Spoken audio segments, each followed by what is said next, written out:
Okay, good afternoon. This is Kerry King, and we're at the Atlanta History Center in Atlanta, and it's October 30th, 2015, the day before Thanksgiving of 2015. And sir, if you would identify yourself for the listeners, please. I hope it's the day before Halloween, not Thanksgiving. Yeah. Did I say Thanksgiving? I meant Halloween. Yeah. Well, it shows you how senile I've become. My name is Jim Wallace. Okay. And I live here in Atlanta, in Roswell, actually. So you live in Roswell, Georgia, and today is not the day before Thanksgiving, but the day before Halloween, October 30th, 2015. Mr. Wallace, if I could just go through with you a few of kind of not the ground rules, but just so that you understand what the interview is about. We're here today to talk to you about your military experiences, and I understand you're also going to share with us some of your father's military experiences from World War II. This information will be placed onto a DVD, and it will be sent from the Atlanta History Center, where we will also keep a copy, but it will be sent to the Library of Congress in Washington, D.C., and you will receive a copy of the CD or DVD that's produced as a result, and you'll be able to share that with your children and grandchildren and great-grandchildren and anybody else you might want to share it with. And we're interested in a minute, I'm going to shut up, we're interested in your talking about your experiences rather than me. I may try to ask you a few questions, but so if you would, just tell us a little bit about your background. Where were you born? Where did you grow up? And so forth. Sure. Well, I came from a farming town in Hillsboro, Oregon, was where I was born, in July 22nd, 1940. And that's from where my folks, started out, built a house. I was born there, and it was when I was about a year and a half old that December 7th happened, and shortly thereafter, Dad was called up. He'd gone to Oregon State University, as all of my family did, and that was a land-grant college, so he had to take ROTC. So he graduated with a commission, but they didn't put him into the military until Pearl Harbor happened. So was that an Army commission that he got? Yes, he was in the infantry. Okay. So for those who may not be familiar with commissioning, he went on active duty essentially, or came into the military as a second lieutenant. Correct. Okay. That's right. Yep. And was your dad a farmer? Is that no? He worked for a company. It was called Ray Mailing, which ultimately became Birdseye, then Birdseye Snyder, and then was bought up by General Foods. As I say, we were a farming community, and so that's where we grew beans and peas and corn and strawberries, and they were packaged in the local plant there, and ultimately became the Birdseye label. Okay. And that's what he did. He was an industrial engineer. Okay. So you grew up in Hillsboro? I did. Okay. Yep. That's where I lived until I went into left for college, and then immediately after college went into the military. Okay. So what year did you graduate high school? Graduated high school in 1958. All right. And did you go immediately in the military, or did you go to college first? High school. I went to Oregon State, and as I arrived on the scene as a freshman, discovered that I had to take ROTC, mm-hmm. And I loved it. Okay. And just for those of you listening to this, just anybody that may not know this, ROTC is the Reserve Officer Training Corps, which Correct. is a lot of colleges have, land-grant colleges back in those days, all of them had it. To the best they were required to, that's right. Yeah. Okay, go ahead. And so, that from there, my experience, boy. What happened is first of all, I went to the Navy and said, I got to take ROTC, how about, and they looked at me and said, you wear glasses, sorry. So I went to the Air Force, and they said, sure. And they had an organization called Silver Wings, which was a drill team. And I joined the drill team, and as I told you, today I'm an actor. What I didn't understand then, why I was so attracted to this, is all about performing. I mean, we were a drill team. We went down to California, other places, and performed precision drill. I loved it. So at the beginning of my sophomore year, I decided I wanted to go into advanced ROTC. And I went to the department chair of the Air Force, and he said, sure, that's fine, but because you wear glasses, you've got to be an engineer. And I said, that's no problem, I'm taking an engineering major. Well, mid-term of my, we had 3 terms, fall, winter, and spring. Winter term, I had to take a physical in order to go into advanced ROTC. And I got called in after the physical, and they said, Cadet Wallace, your eyes are so bad, you can't go into advanced ROTC. Well, I see you wearing glasses today, but they don't look to be that strong or that... Well, I've had cataract surgery. Oh, you have? Okay. No, I got an implant. All right. So the Air Force said... No. And my grades went from a 3.6 in fall term to a 1.77 in winter term. I mean, I'm a young guy, but I really loved the military. So I went home and told my dad, I said, I'm quitting school. Now, this is one of the 2 places where Dad interfered with my my education. He said, son, you don't understand. You're going to get a degree. So I went back spring term, and I thought, well, what am I going to do? So I decided I'd go down to the Army and see if they'd take me in advanced ROTC. Well, they put me through my paces. They had me drill their drill team, and they took me.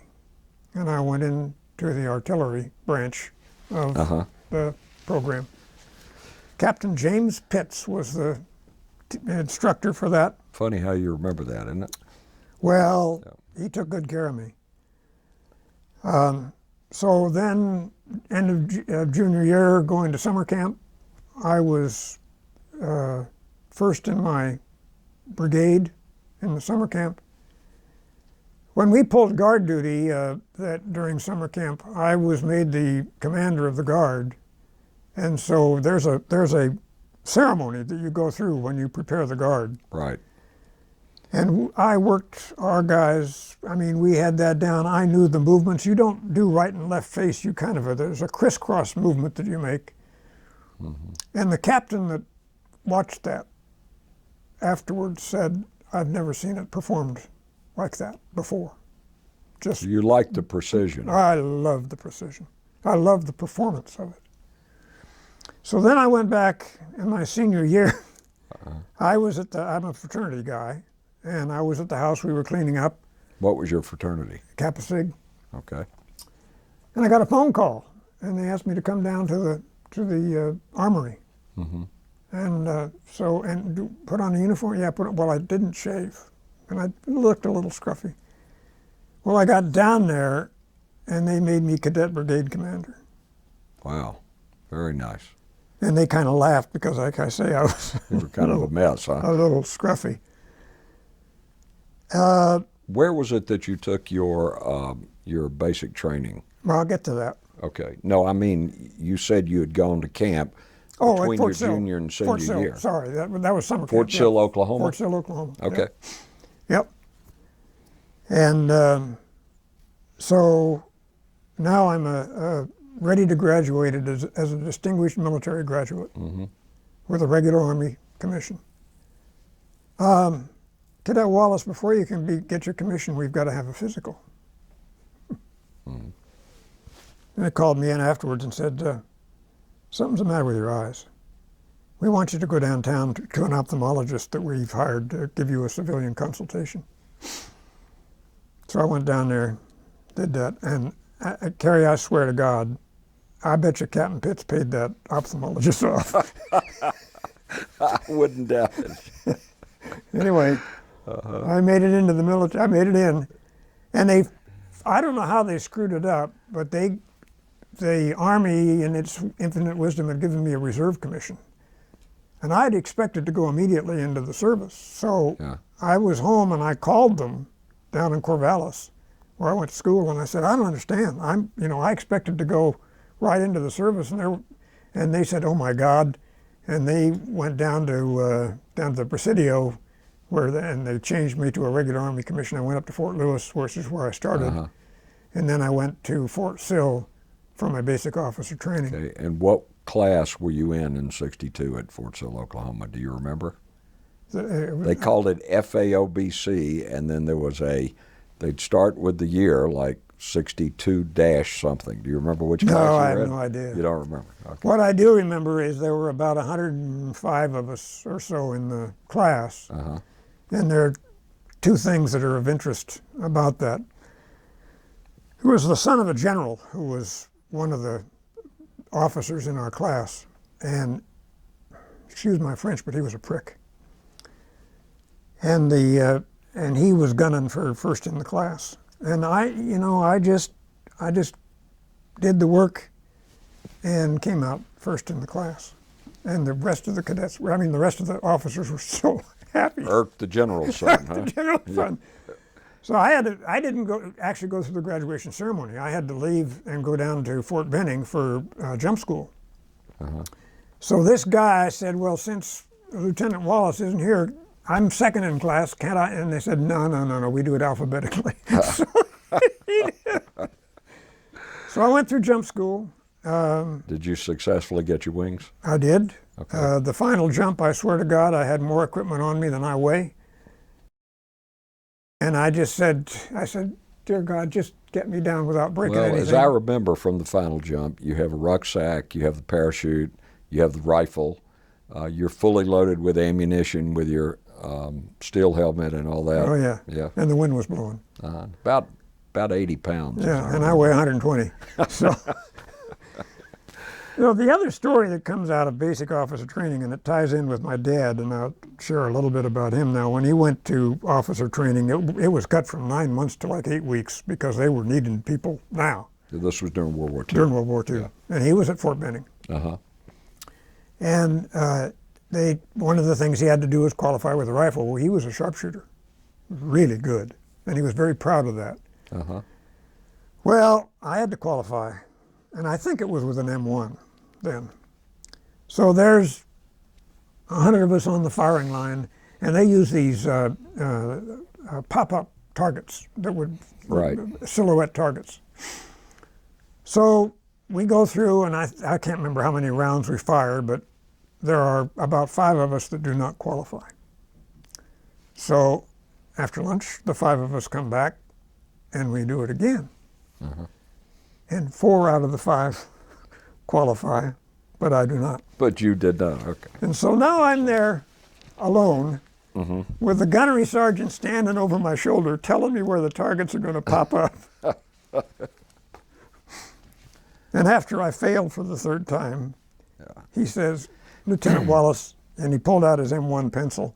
M1 pencil, that's a very famous old And saying. he qualified me, and Carrie, my face was black and yellow and blue from, I was 3 rounds of firing that blasted thing. Yeah. So that was, It was probably not a rifle you had fired a whole lot before, so you may not have zeroed it in. You think that was the problem? Or maybe you just weren't, wasn't your strong suit. I can't hit the broadside of a barn. Now, give me an 8-inch howitzer. We'll talk about that. You only have to be close with an 8-inch howitzer round. Okay, so after jump school, what were your first set of orders? Where did you go? Well, back up a minute to Captain Pitts, who was my instructor in college. He latched on to me, and he would take me out drinking. He was quite a guy. He took me under his wing. Yeah. And because I was a distinguished military graduate, I got to choose my first assignment. And he advised me to pick my hardship assignment first, get it out of the way. So I chose Korea. So that was my choice.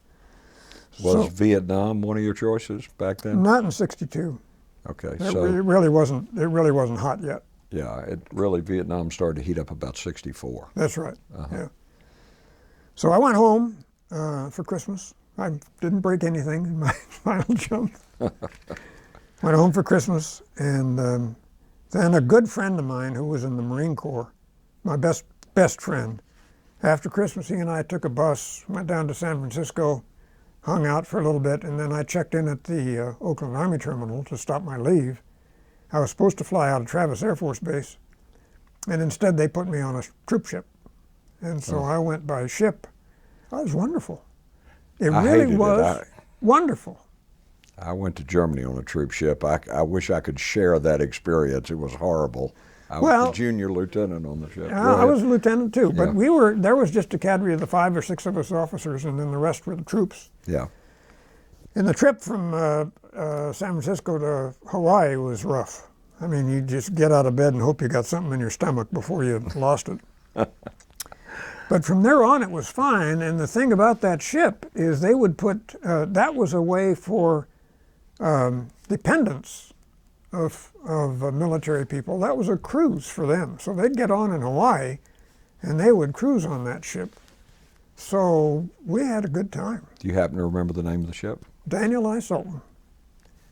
Yes, sir. Daniel I. Sultan. It was huge. And we stopped in Hawaii first, and then we stopped in Yokohama. That was our first foreign port. What's interesting about that is, well, I ought to back up to Hawaii. We were allowed off in Hawaii, and we went downtown and had to be back at the ship, I think, by 4 o'clock in the afternoon. And I was with the captain, and we were walking back to the ship. Well, a station wagon came by with some folks that were taking people back to the ship, and they said, hey, you want to hop on the back tailgate of this thing, and we'll take you back. Well, we would have missed the ship if we hadn't gotten on that station wagon, because we didn't know how far it was back to Pearl Harbor. Really? Our next stop was Yokohama, and they let all the troops off for go into town. What's interesting is we had to be back on the ship by midnight. Everybody was back by 10 o'clock. It was amazing. That was the first port that anybody had been to, and these kids, most of them had never been out of the United States for sure. Yeah. And Yokohama is a interesting city. Well, it is. It is tough for these young kids to go somewhere where nobody speaks English. And back in those days, that's right. Very few people spoke English in Yokohama, and we weren't on the top of their popularity list anyway. Yeah. So anyway, from there, Yeah. we wound up in Bay of Incheon, and it was in January. And the Bay of Incheon has the second highest tide fall in the world. I think it's 39 feet from high tide to low tide. So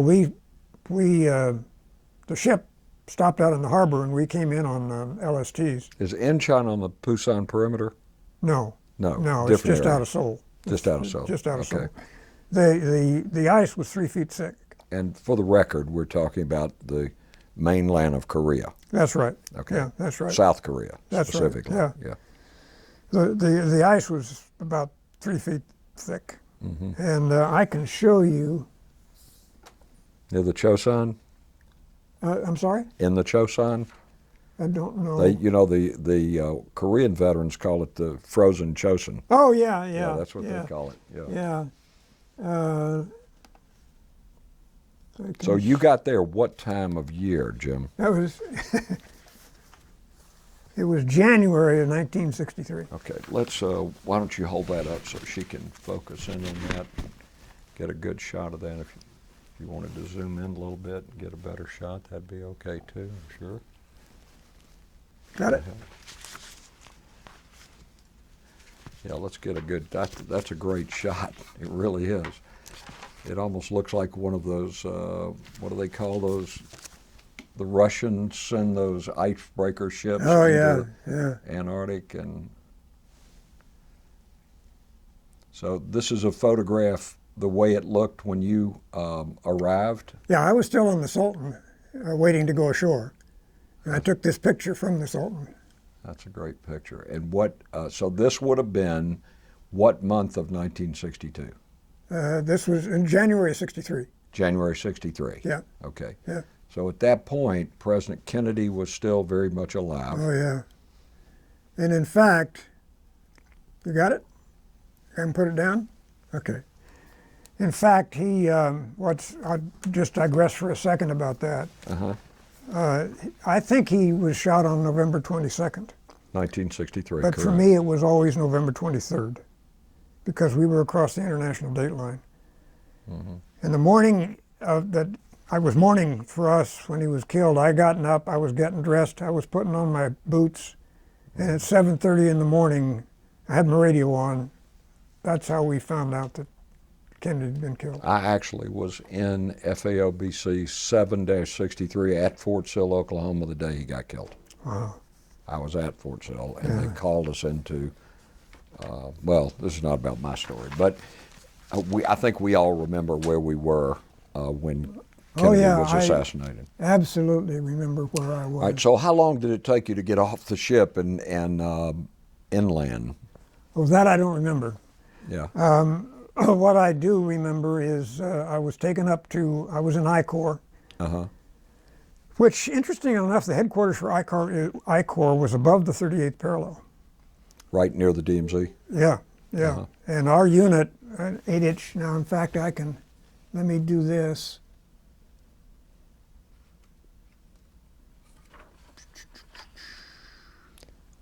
Oh, come on now. There it is. Could I suggest maybe we save the pictures and so that sure. we can keep you in focus here? Yeah. And at the end, maybe you could just go back and identify the pictures. Yeah, I was going to show you an 8-inch howitzer firing. I was in an 8-inch howitzer outfit. Yeah. And was it self-propelled or both? Split trails? Yeah, both. We had the split trails in. Yeah. And our unit, I mean, we were essentially cannon fodder. Because when we were in camp, our guns were always trained on the target of North Korea. So, and during the 10th anniversary of the armistice, things got really tense, let's say. And we came back, I was in Battery B at that time, and we came back from having our meal at the battalion headquarters. And the Katusas, the Korean Army guys, we were a training outfit. We had Korean soldiers in our outfit. And they had actually got rounds between the trails ready to put them in the weapon and fire them. Do you have a hydraulic loader? No, used a tray. Used a tray. And jammed the thing, yeah.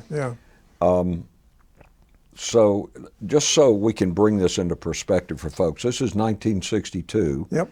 8-inch howitzers. 1963. 1963, early part of 1963. And you have this 8-inch weapon, which now is no longer classified, had nuclear capability. We, in fact, had nuclear rounds. Okay. And we were, one of the things that happened for me is that the Department of the Army Security Agency came over to audit us to see our proficiency. And I was the leader of the team that did that. And I had 2 Spec 5s with me. And we would deploy, go out, you put in a barbed wire perimeter around this van, and what you do is you assemble the device that triggers the warhead. It has to be assembled. And so we did a lot of practicing. Special weapons team. Get ready. And about a week before, I had 2 Spec 5s. And about a week before the Department of the Army Security Agency arrived, we were going through our drill, and these guys, I mean, they were trying to hold on, and their hands were shaking like mad. Yeah. I said, "What in the hell is going on? What's happened to you two guys?" And they said, "Well, Lieutenant Wallace, we realized this is really important, so we stopped drinking." Oh, great. They were drinking before then to be able to handle So it. I said, "How much do you drink?" And he said, "Well, on the weekend, we'll go through a quart of vodka a night." Now, I'm not proud of this, but, basically I said, "Would you guys just go back to drinking?" Well, how can I put this? I think the rule we used to use when I was in Vietnam was kind of special circumstances require special treatment.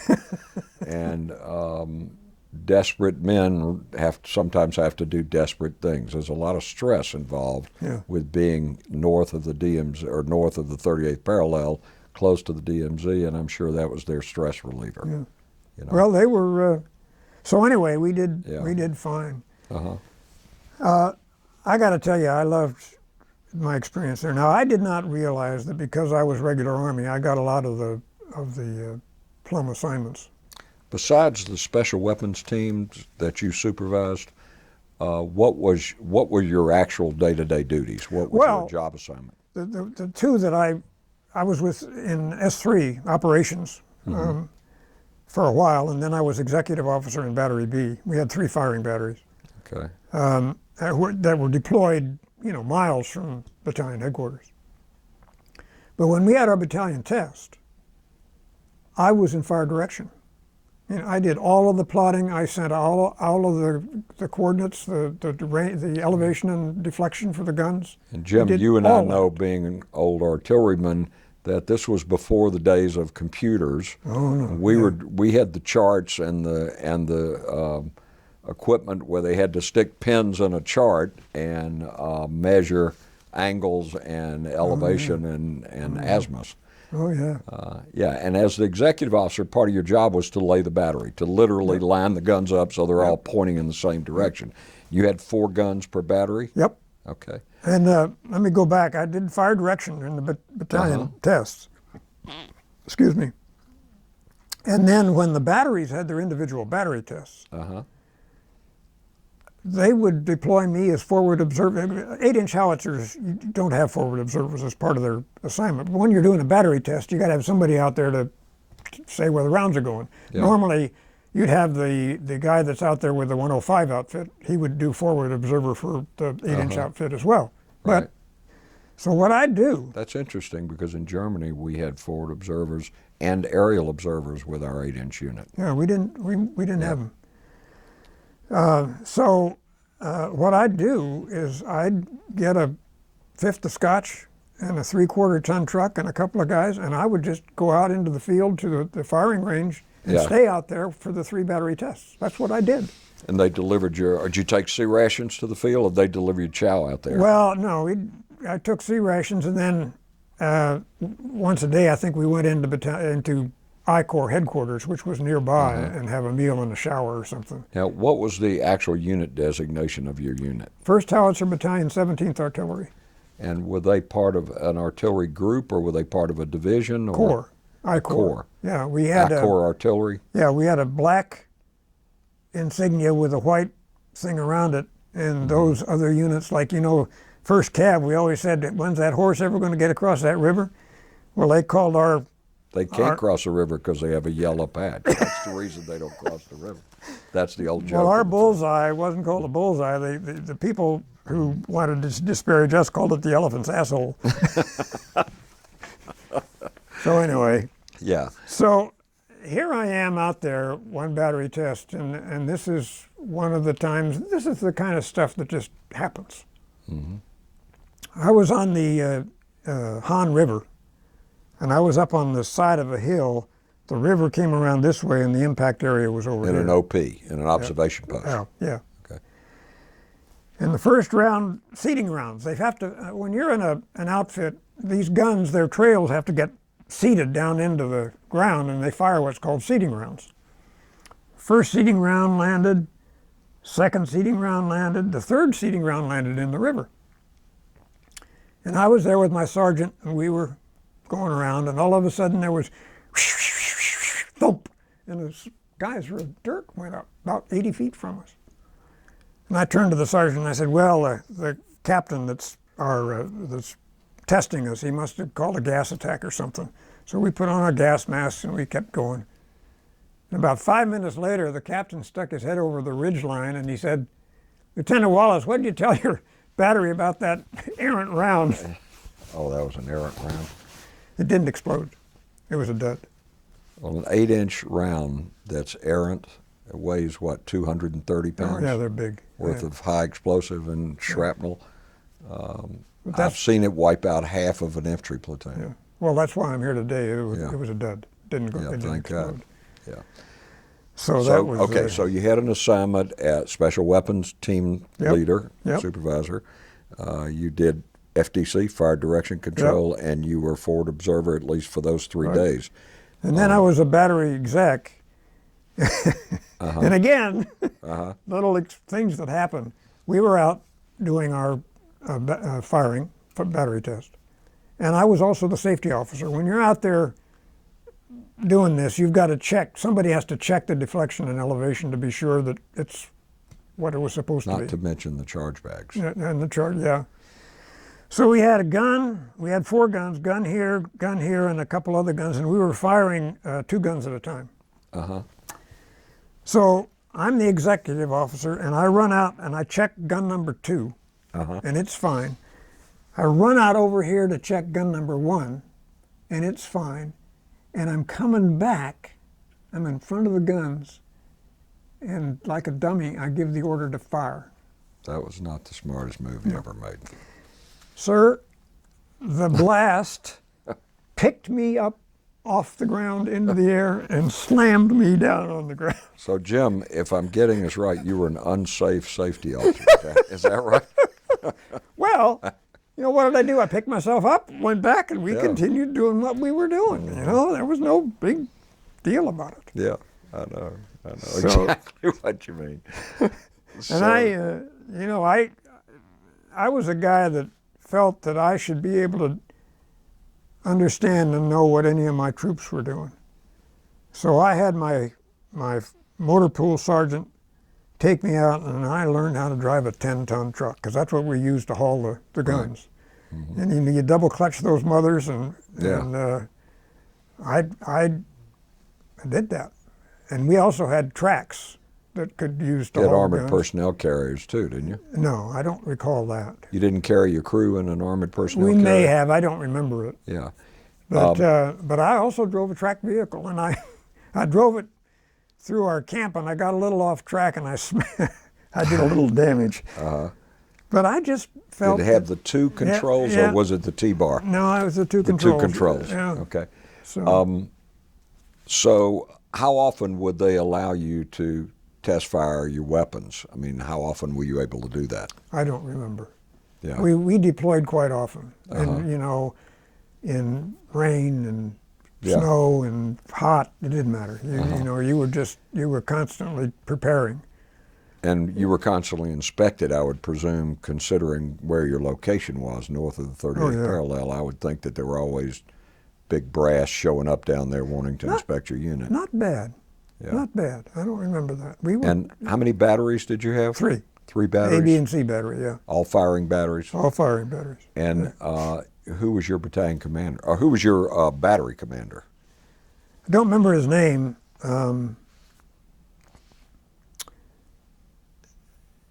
I had an unpleasant experience with that being in B battery.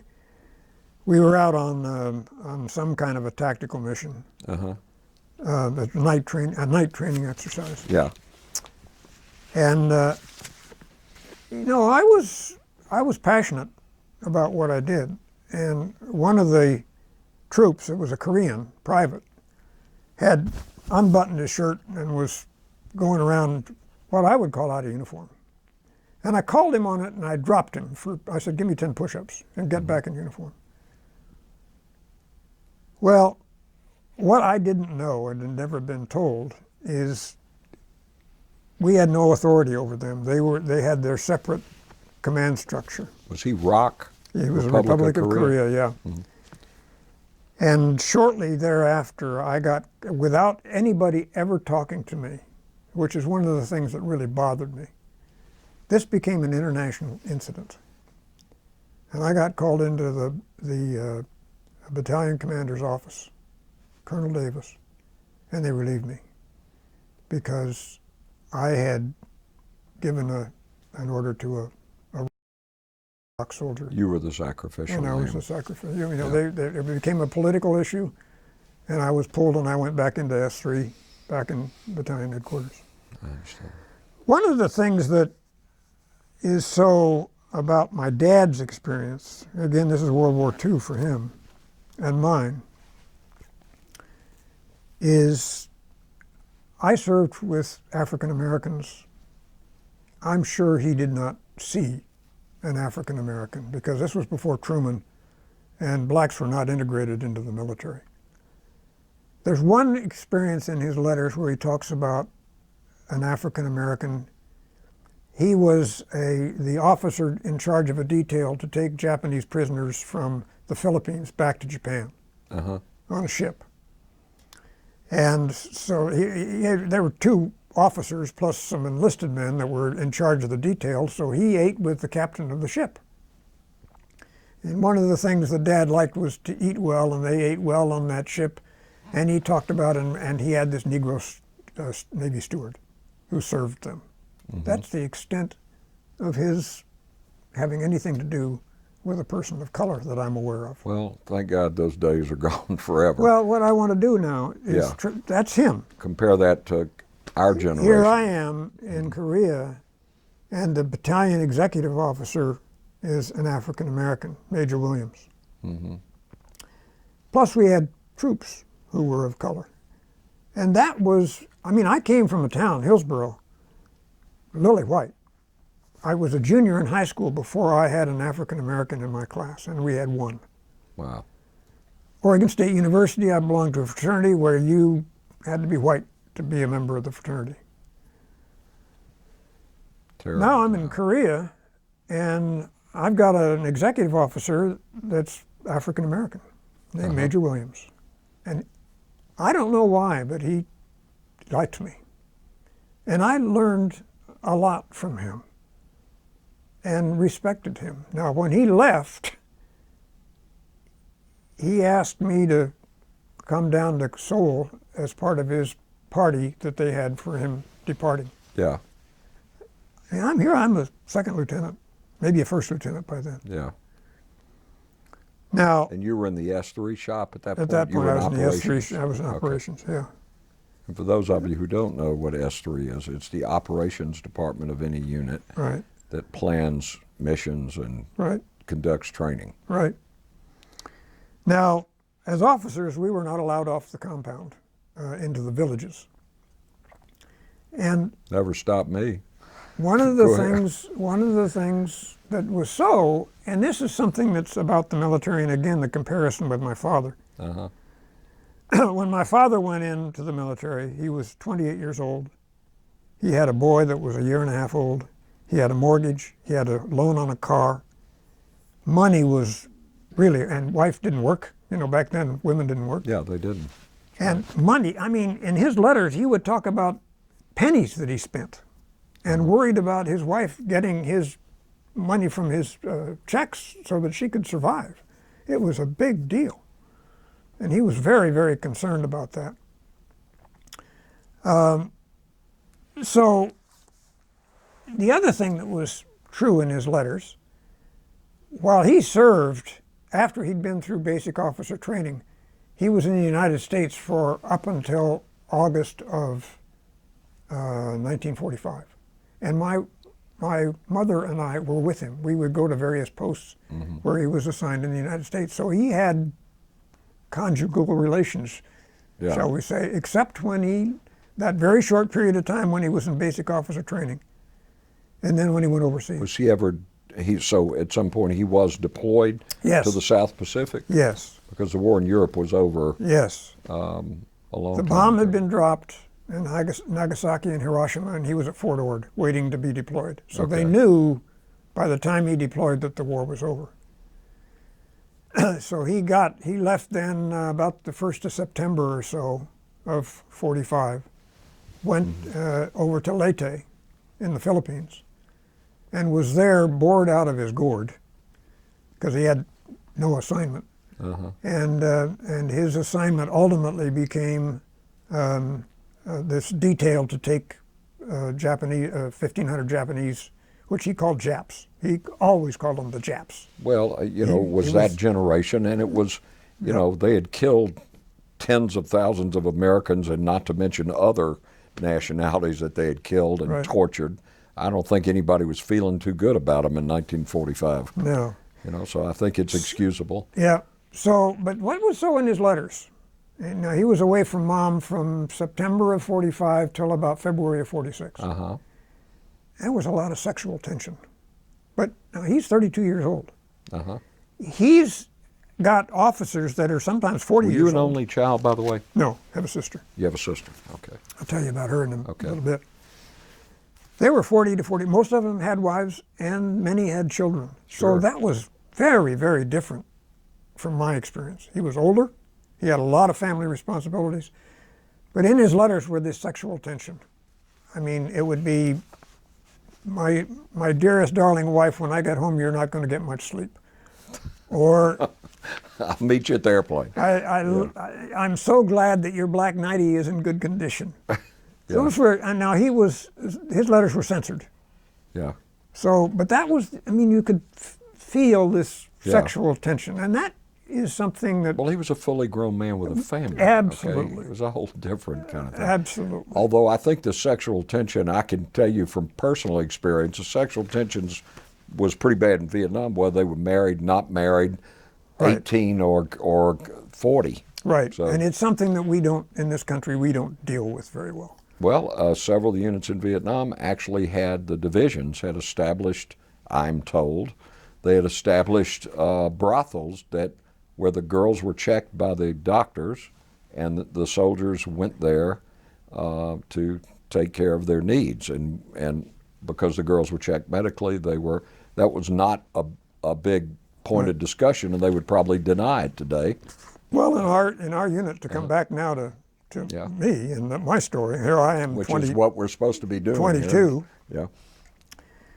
Well, when the enlisted men would go off for, I can't think of now what you call it, where you go away and come back the same 3-day night. pass? A day pass, yeah, so whatever. 3-day pass. In the outbox on the orderly desk was a box of condoms, avoid VD, So it was known that these guys were Sure. going to go to the village.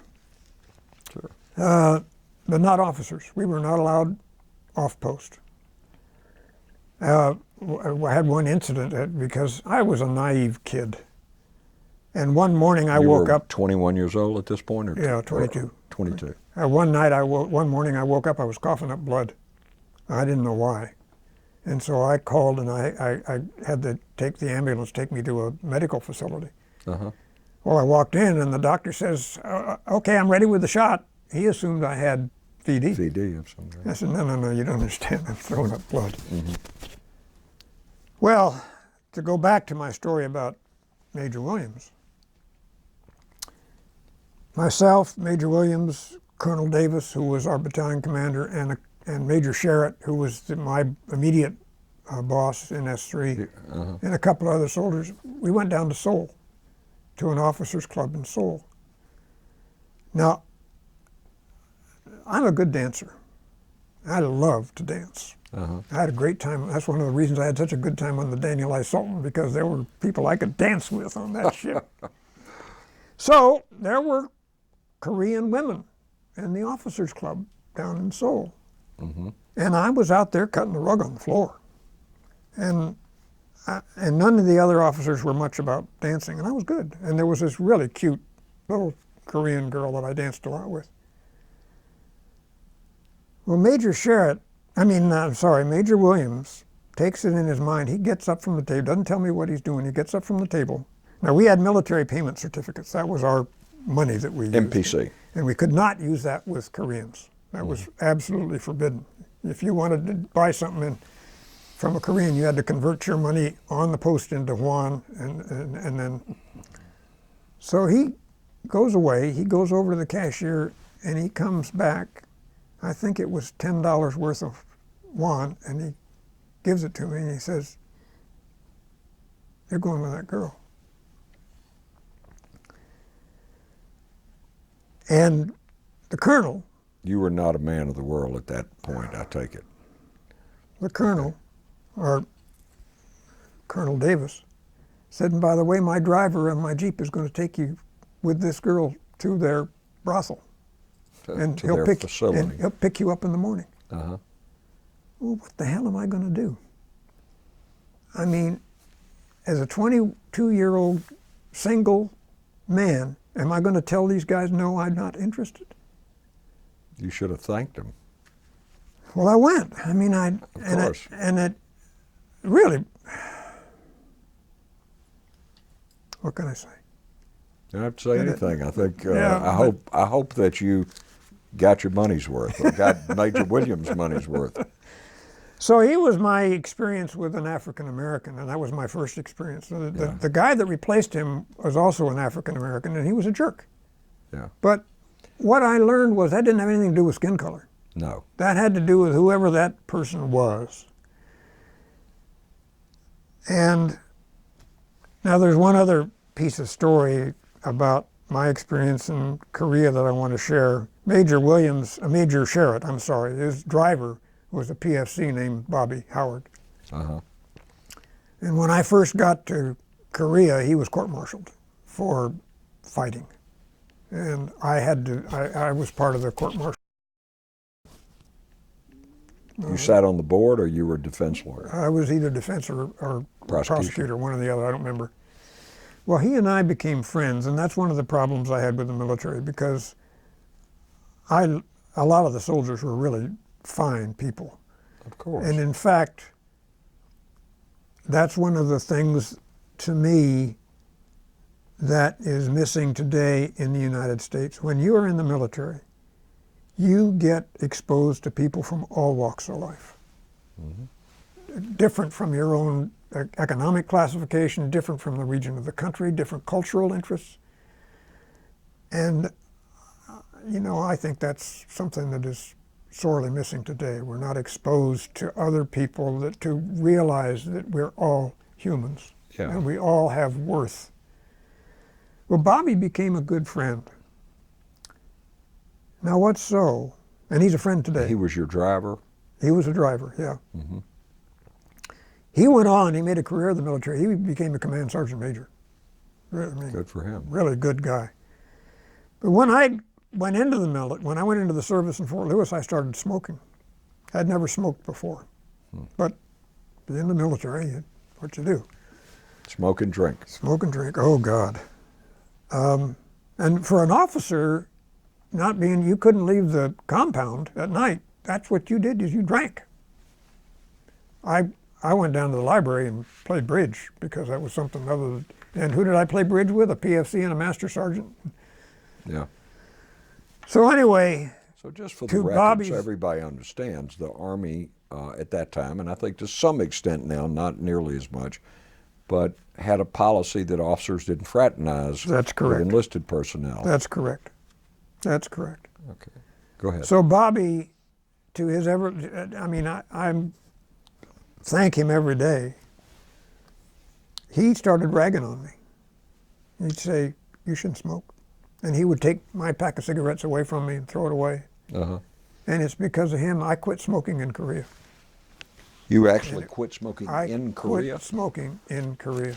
You would be the only one, I would guess, that quit smoking. And it was because of him. He was and is a very, very dear friend. And you have stayed in touch with him? Yes, sir. Where does he live now?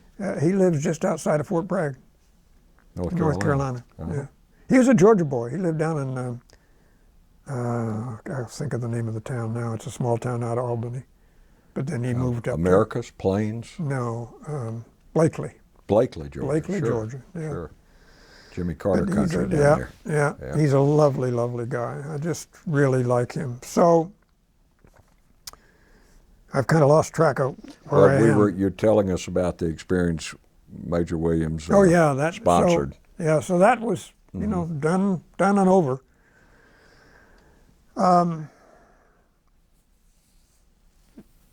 When I come back to the States, Before you leave that, how long were you in Korea? Well, I was there for 11 months because, believe it or not, the ship time counts as part of your tour. Okay. So I was a month over, and then I went to the personnel officer, warrant officer, Mr. Hines, And I said, you know, I had such a lovely time on the ship coming over. I'd like to take a ship coming back. And he laughed and he said, that's a plum assignment. There's no way I'm going to get a first lieutenant onto a ship going back home. Yeah. And I said, well, Mr. Hines, I'd appreciate whatever you can do for me. Yeah. So one day he called me into the office and he said, I've got you on the ship.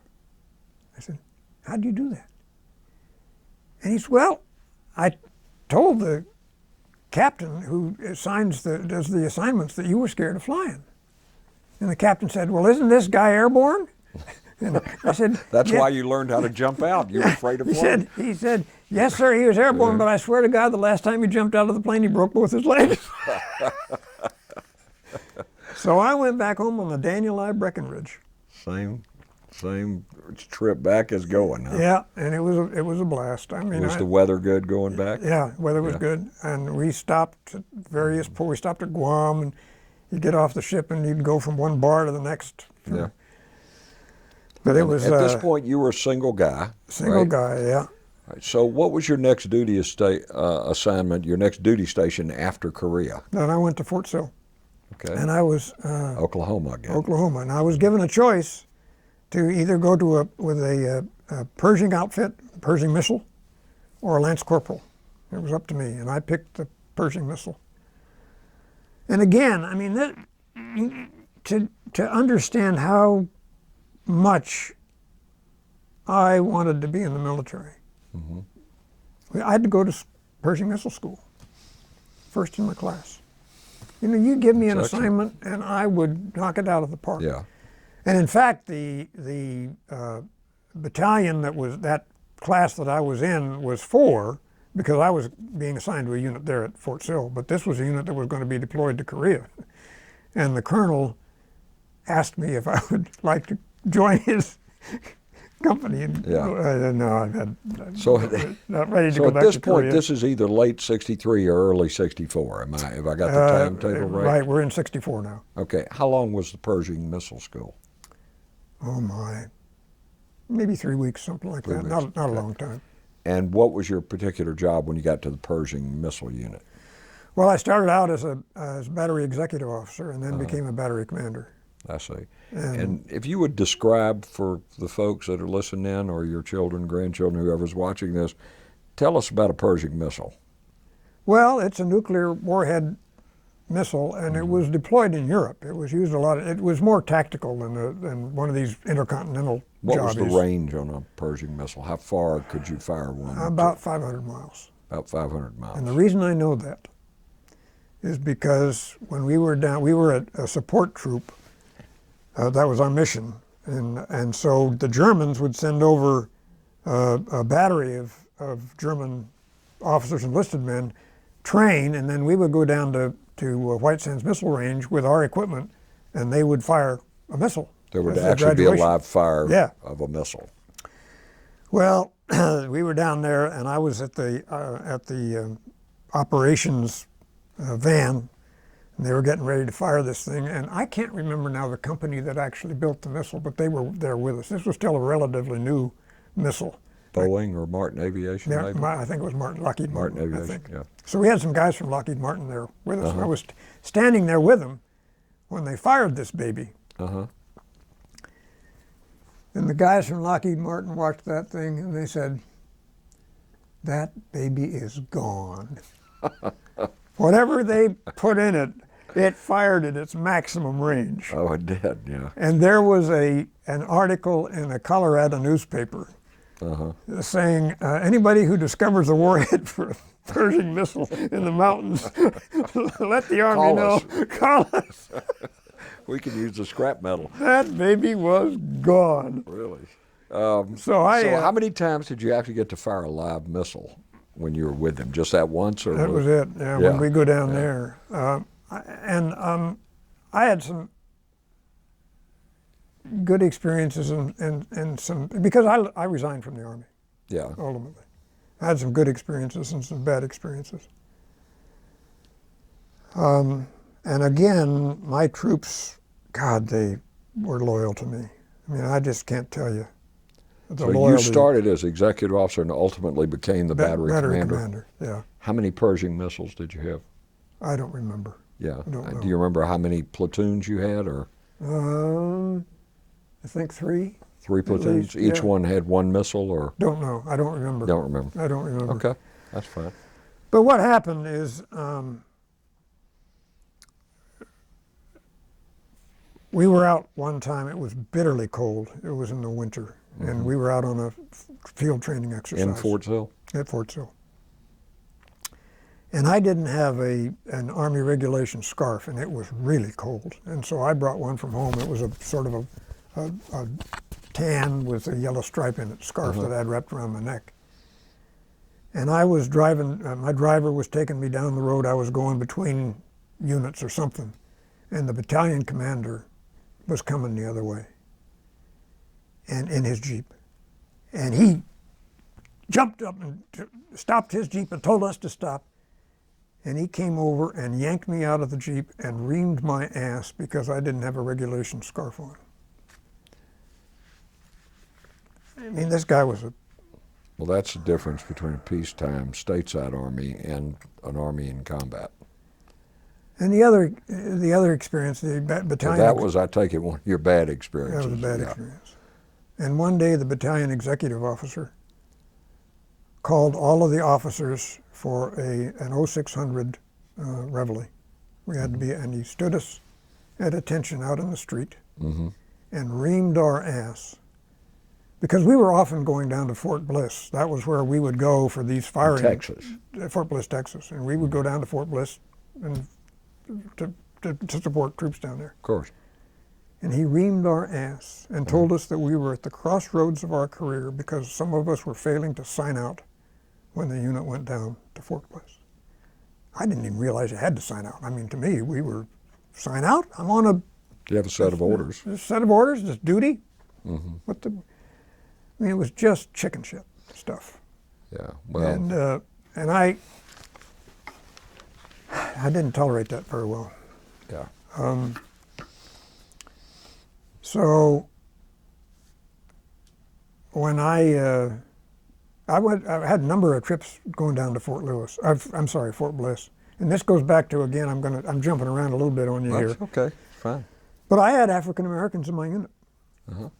And I had taken 2 or 3 sergeants with me. I think we were going down to Fort Bliss to reconnaissance, just check the place out, figure out our logistics, because this was our first trip down there. And one of the sergeants was black. And this would have been in 1964. And we were driving through Texas, and we needed to stop to eat. And I said to myself, you know, I don't know that this restaurant's going to serve us because I've got a black man with me. What am I going to do if they refuse to serve us? I mean, this was something I was intellectually facing, not knowing what would happen. And I said to myself, nobody else knew what was going on in my mind. I said, you know, if they don't serve us, we're walking out and we'll go someplace else. But I'm not going to go in and leave him behind. Good for you. Well, fortunately, we were served. But these are the experiences that I had. And again, that's something that the military is one of the places where we move socially first because of the integration of the African Americans into the military. And that's where I began my odyssey of learning that skin color didn't have a damn thing to do with who you were. It's also what I realized in the military was that the military was eons beyond the rest of society. The military discriminated plenty during World War II and prior to that, and even to a great extent after. I mean, all you have to do is read the stories about the Tuskegee Airmen. But if you then look at the 50s and into the 60s, the military, it didn't make any difference. I served, the best officers I served with in Vietnam could be black, could be white, could be Indian. I mean, I didn't stop and think about what somebody's ethnic background was. I either liked them and trusted them or I didn't, and they were good and bad in every race. And that is still true. I mean, race has nothing to do with that, in my view. But you need to understand, I'm coming from a white boy in a white community who never saw a black person until junior in high school, went to school, college, so this was my Well, we had guys in our education. unit that were from South Georgia and South Alabama and South Mississippi. Yes, we did. And, I was continually having to put somebody on report or in some cases bust them for racial behavior that was unacceptable. So, that thank goodness that those days, I hope, are gone for good. But, Well, there are always going to be people Yeah, like that. there's two or three other things about my experience at Fort Sill that are germane to me. Uh-huh. One of them two of them have to do with alcohol. One morning, one of my sergeants was brought in by the MPs. He'd been in jail over the weekend. I don't remember what it was, probably for drunkenness. I don't know. But he was in my office and he was suffering from delirium tremens. I mean, he had no control over his body. He smelled to high heaven. It was just awful. I had a supply sergeant when I was down at Fort Bliss, Texas. And he put 2 beers by his bed so that in the morning he could drink those beers. That was how he would That's a pretty good sign he was an alcoholic. get going. Now, this is a different guy. So, okay, this was in 64 and subsequently in parts of 65, right? Yeah. Did you finish out your Army career at Fort Sill, Oklahoma? Yes, I did. Okay. Did you at any point consider volunteering for Vietnam or getting involved in the Vietnam War? Did that cross your mind? Did you think about that? Was there anything that was going on with you at that point? No, at that point I was so busy. Yeah. I mean, one of the ways that my troops, I said they were so loyal to me. We were getting ready to go again out for a field exercise, and I think I'd been in the battery until about 10 o'clock the night before. I went home and slept through the alarm the next morning. Yeah. And the phone rang, and I was living off base because they didn't have room for when I went there on base. And you were still single guy, right? Still single. I was renting a bedroom in a guy's house, in a local person. And this guy's son came in and said, "Jim, you wanted on the phone." Well, one of my men had called and saying, "Where are you?" Yeah. And they were covering for me. And so I went. I quickly got dressed, went on base, and they picked me up at an observant spot, and I went down to the motor pool, and we went on our mission. There is a reason for the saying, "Who would you like to be in a foxhole with?" Yeah. So it's the other thing that happened to me, and again, this is one of the. You may think I'm emphasizing it too much, but it was important for me. I've always had this habit of keeping tracking of expenses, what I spend. I just write it down on a piece of paper, and then at the end of the month, I total it up. Well, when I came back from Korea... I wish I could get my wife to do that. Go ahead. When I came back from Korea, I'd done that for about 3 months, but I'd never bothered to done the sheets. I just had what I'd spent, wrote it down. Now, I was making about $350 a month. As a first lieutenant, you were making $349.50, I think. Something like that. Paycheck was. Yeah. And when I totaled those sheets up, I was spending over $100 a month on booze. Yeah. And that was my wake-up call about alcohol. Yeah. And it caused me to make a change in how I was living, but that was a real shock. Yeah. The military, I think, is conducive. What about, did you have any drug issues or drug problems with any of your troops? Just no drug, marijuana? just alcohol. No. Just alcohol. Yeah. Domestic, what about domestic situations, domestic violence with? Most people were really young. Okay, but even some of the NCOs that were married, no problems there? No. Okay. I did have this Korea, problem. none in Korea when you were there? People separated from their spouses? No, but what we had was some of the NCOs, one in particular that I distinctly remember, retired from the Army in Korea and married a Korean woman. Well, that happened frequently. There was a lot of that. But here's what was the other piece about the military that, again, at the time is awful, but if you compare it to where we are today, they again led the way. I had a good friend named Dan Auger, and he was battery commander of Headquarters Battery. This is in Fort Sill. And he was on the first floor, Battery B was on the second floor. We were good friends. We'd been together in Korea. He'd served together in Korea. Yeah. we'd go out drinking. And one day he called me and said, Jim, I need you to go to lunch with me. And I said, okay, Dan. So we went over to the officers club. And he said, I've just been caught in homosexual activity. And they're going to discharge me. Uh-huh. And he said, you know, in Korea, I stayed away from it. I was real careful. But here, it seems so safe. Kerry, I was petrified. Yeah. Because I didn't know that he was gay. You didn't know anybody that actually said that. Well, they I didn't were, know that he was gay, number one. Number two, I was thinking, oh my God, who's watching me? You know, who? Right, Because right. he was a friend. Yeah. I couldn't wait to get out of that. Actually, I don't know, you may be familiar with this. If you were a battery commander, you probably are. The Army had a regulation at that time called 635-212. And if somebody was caught in either a homosexual relationship, or frankly, I think it may have been any kind of sexual relationship, but homosexuality particularly, if they found out about it, it was immediately turned over to the CID. That person would disappear. They would literally be removed from your unit as if they had never been there. You would never hear anything about it again, and they would be discharged under general discharge other than honorable conditions. Right. Because the Army would not, and we all know what happened later on with Clinton and all that and the position about it, but it was almost like you'd been better off you'd murdered somebody, yeah. You know? Well, he was gone. You at least had due process. Yeah, he was gone. And he went back to Texas. He came to Atlanta one time. This was years later. I mean, I went back after I left the service. I went back home. And I'll tell you about that in a minute. But anyway, when I came back to Atlanta, he flew in here one time. I had him out for dinner. Yeah.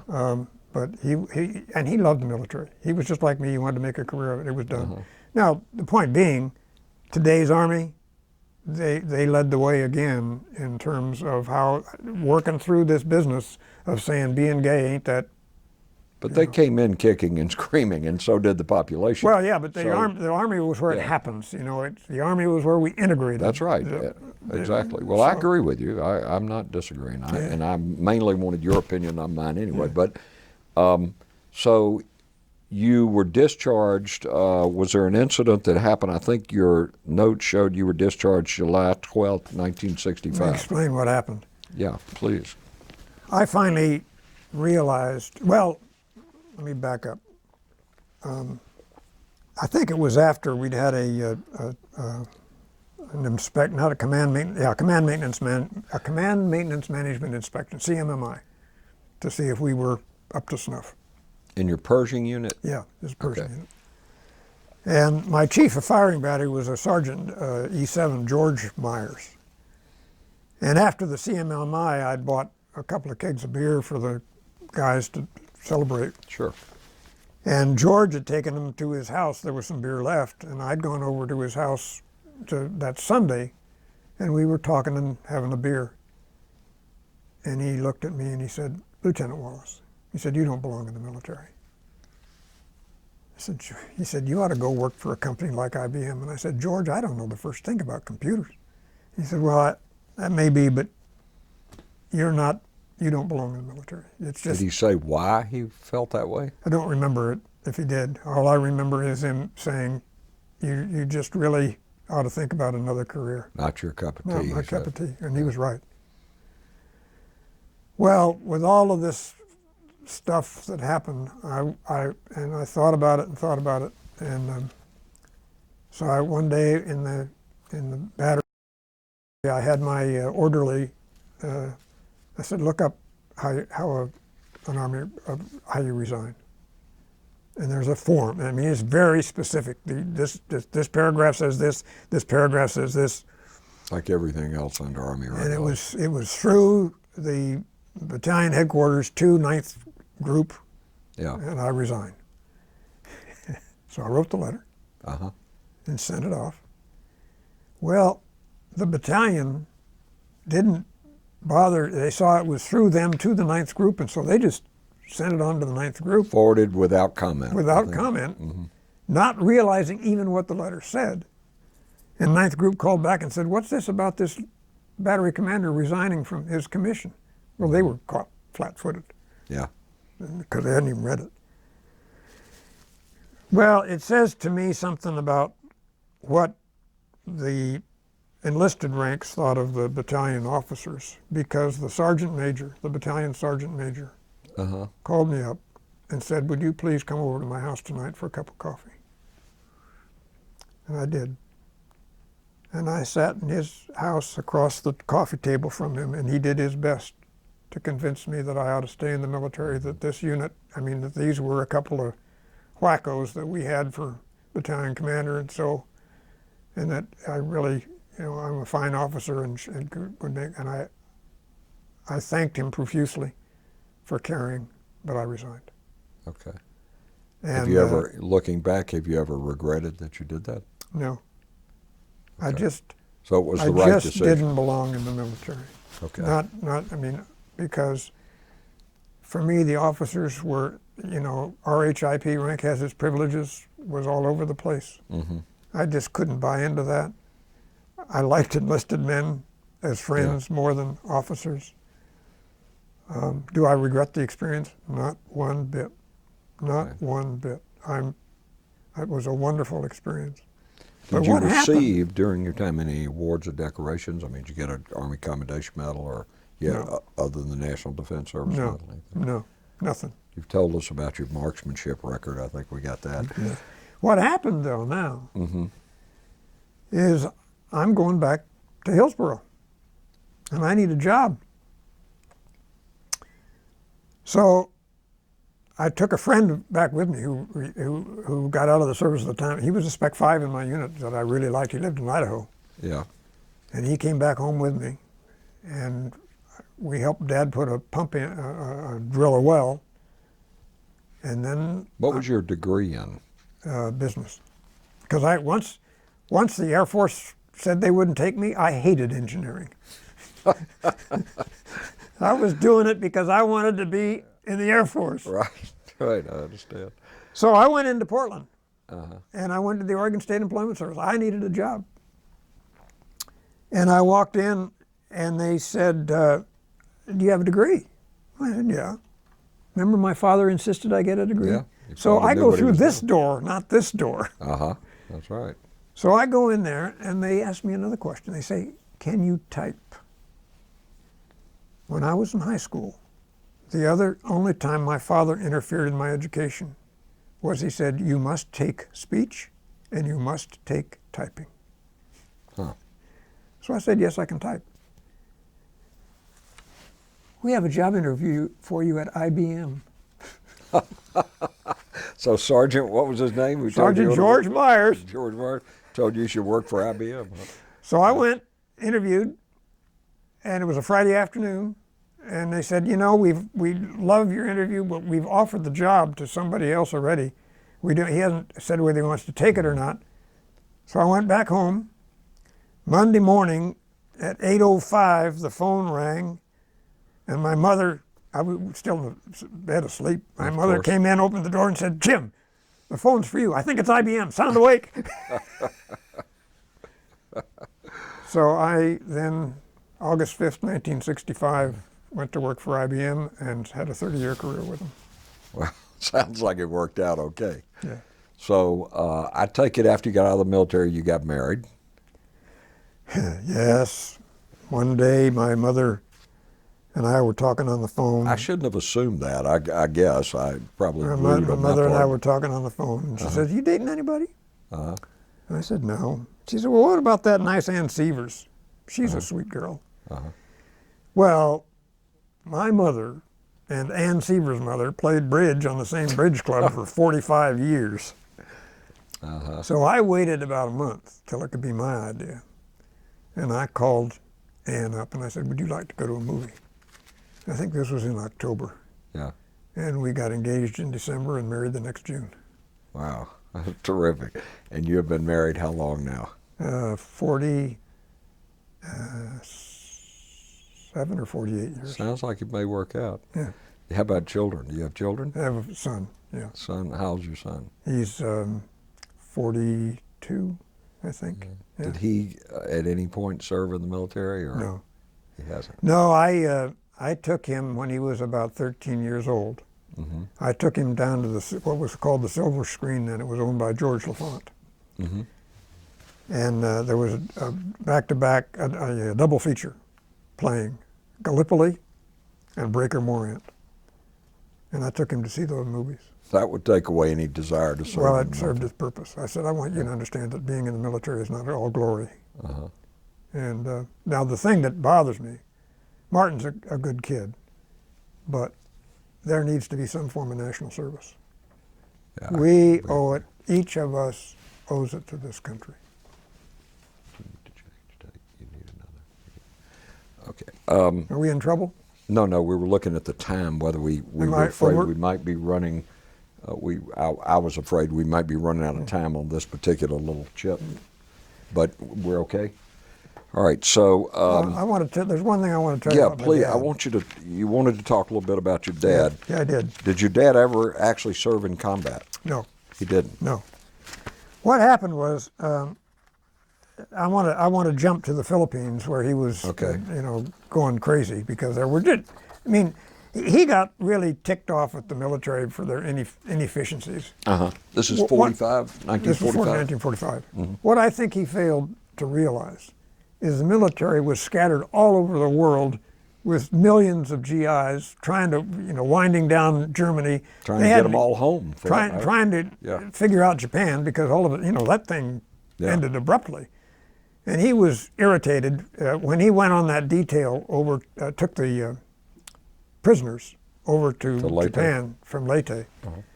The captain of the ship told him, this Liberty ship was on contract to the military, and for the 2.5 years that we've been on contract, we sat at anchor for 18 months. Well, that just blitzed Dad. He's saying, hey, could have been using that ship to get us back. Yeah.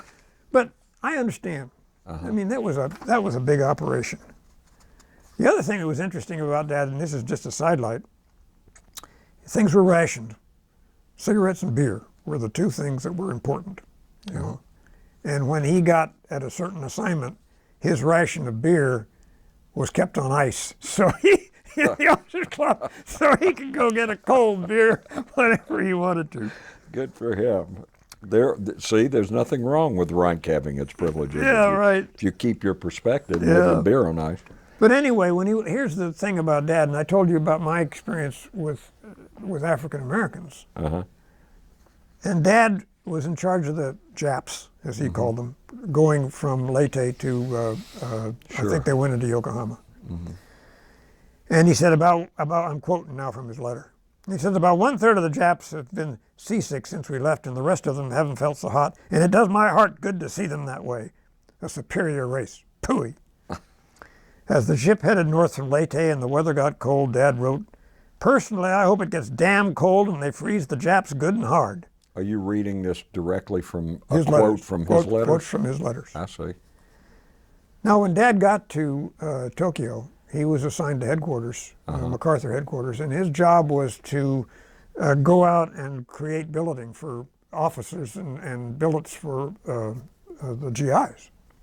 And they used whatever buildings were still standing in Tokyo. Well, he went to the Tokyo University Hospital for some reason and discovered that the patients, this was in January, no blankets, no heaters, nothing.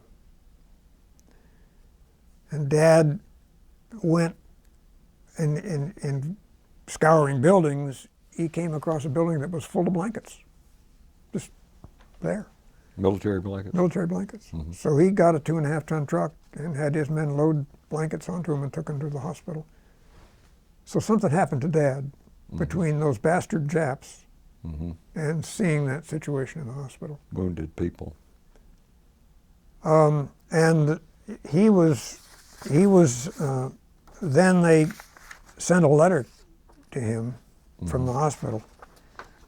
My dear Captain Wallace, we have received 50 pieces of mattress for patients through Dr. Otsuki and Dr. Shimuzu.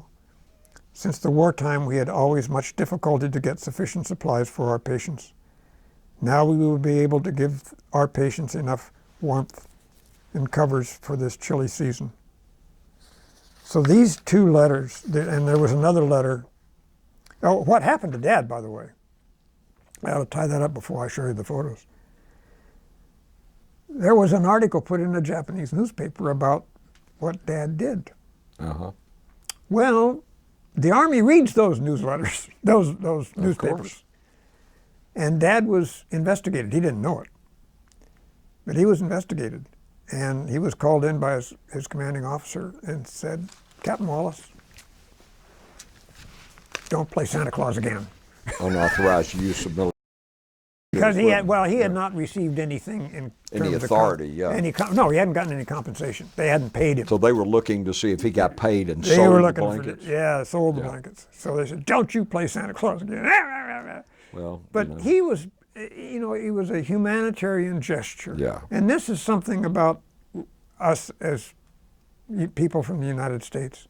We may defeat the enemy, but then we go in and, I mean, MacArthur in the occupation saved more Japanese lives than were killed in Hiroshima and Nagasaki because he brought modern medicine to Japan. Yeah. We had the Marshall Plan in Europe. So we're generous people. We are. We're kind, generous people, and unfortunately, that's not always recognized around the world, and we get called the Satan and all the rest of that. I believe you had some photographs. Yeah. Let me just ask this: 30 years at IBM, 47 years married, one son. Had your overall view at this perspective now, down the road, of the military? You still have a positive view of the military, or do you have? Is your overall view negative, or? Oh no. As I said, I do not regret having served. Okay. I mean, we hear in the paper the newspapers print the negative stuff. Does the military make mistakes? Of course they make mistakes. Sure. Do I make mistakes? Heavens, yes, I've made mistakes. So I'm proud of my service. I'm proud of the guys that serve. Right now, I'm involved because, as I told you, I'm an actor.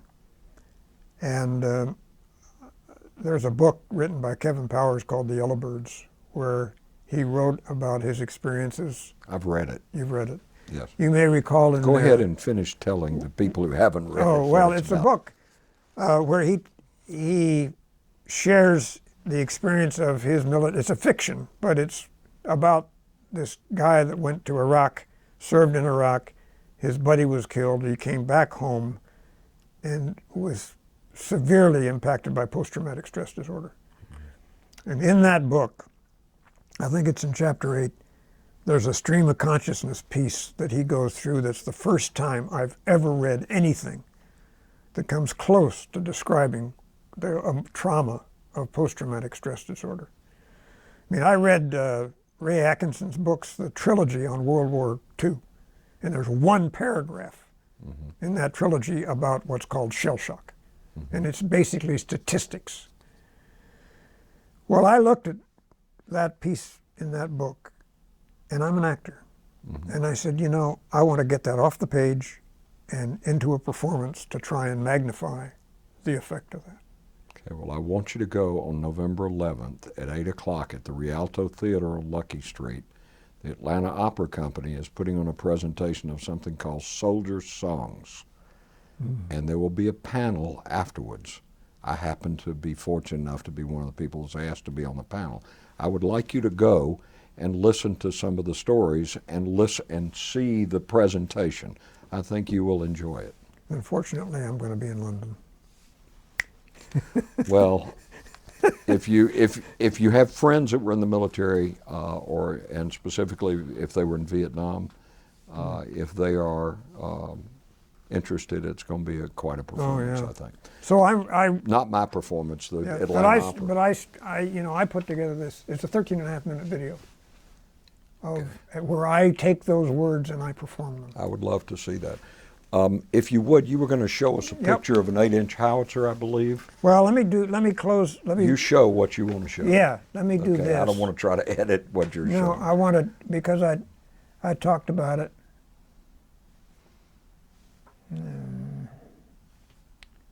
There we go. I want to show this. Okay. This is what the doctors gave my father in appreciation. At the Japanese hospital? Yes, for giving those blankets.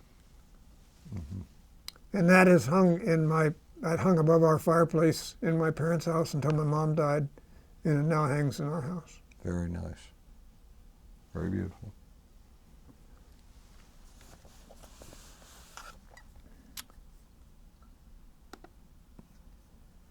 And Maybe we could pause for a second while he's looking. here is where I got my bars. Okay. That's my grandmother and my mother. Well, you're a thin guy today, and you were a thinner guy even then, huh? I can still wear my uniforms. You can still wear your uniforms. Yeah. I wish I could say the same. And now this is the importance of this picture. The guy on, let's see, which but your left is Bobby Howard. He's the one that was the PFC that got me to quit smoking. Oh, I see. The guy in the middle is Dan Auger. He's the battery commander that got drummed out of the service because he was gay. Mm-hmm.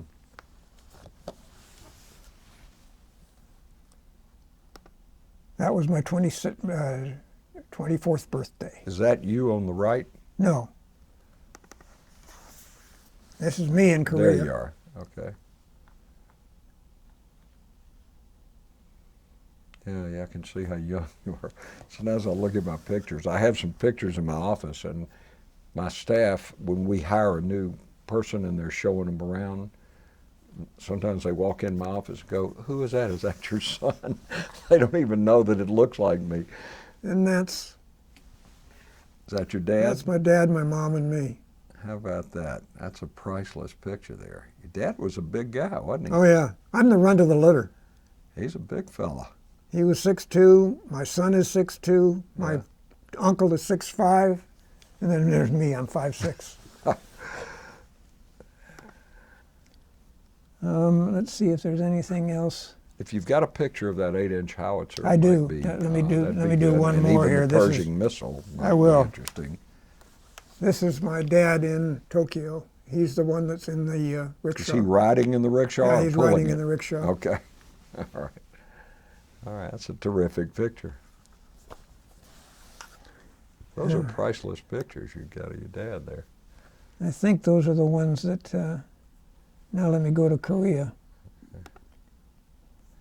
You know, I loved your story about the typing and the public speaking class. My father and I had the same class, and he said exactly the opposite. He said, "You're not going to take a typing class as an elective because you're going to hire somebody to do your typing." And now I'm the worst typer on the computer of anybody in my office. Dad, are you listening to me? This was my hooch where I lived. Uh-huh. The roof blew off twice while I was in I Korea. see you wearing an OG uniform. Yeah. I remember the old OGs there. Yeah. They were heavy wool, and during the winter they sure kept you warm. Yeah. And all our uniforms had to be treated with miticide to keep because of the there was a deadly bug that could give you a real bad infection. Huh. Let's see here where there's. This was actually being fired. I think this was Kennedy's funeral. Kennedy's assassination. Assassination, yeah. Is that an 8-inch or is that a 155? I think that's an 8-inch. I'll have to look again. Is it? Yeah. It's all we had, I think. Looks kind of like a 155 toad. Well, let me go back here and I'll give you. Yeah, I might be wrong, but it's a howitzer for sure. Yeah.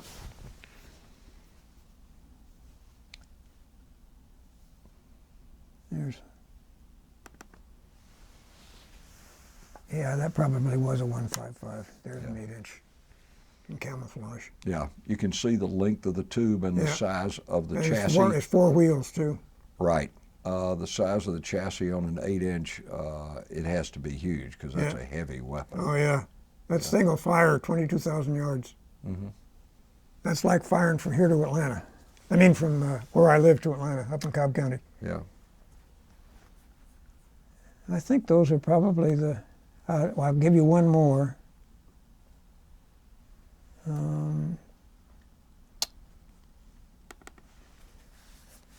This was This was battalion headquarters. Mm-hmm. Quonset huts. A lot of Quonset huts. Yeah. Those type Quonset huts were very prevalent in the military, even in the training areas like Fort Benning. You remember, when you were in jump school, were you at Harmony Church or at Sand Hill? I don't Remember where you lived? It was full of cockroaches, that's all I remember.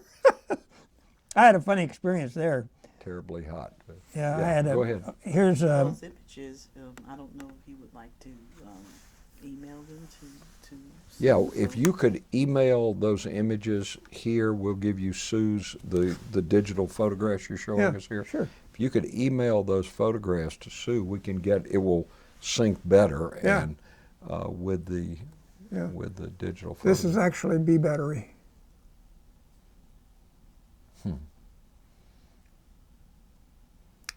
Well, I was stationed in Germany with an 8-inch unit, and we actually had brick barracks, 3-floor barracks that were actually buildings. Yeah. Yeah. Now, what was I going to tell you? You were going to tell us about something funny that happened at jump school. Oh, yeah. We, come on, yeah. We ate in the officers club at jump school. And there was this one delightful Southern waitress. Uh-huh. And I loved her, and I would always sit at her table. Like Well, those Southern girls, huh? she was hefty, but so this one time I was sitting with a bunch of guys from New York at the table, and we ordered, and she never wrote anything down. And she always brought us what we had, and then at the end, she'd come up to us and say, "What'd y'all have?"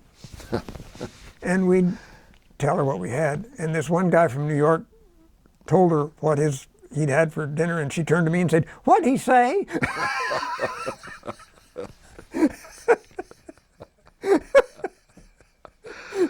Yeah, those New Yorkers don't understand Southern talk. They don't, yeah.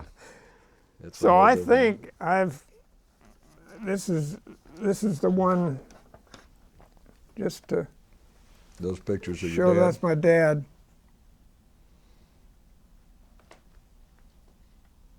Very nice photographs.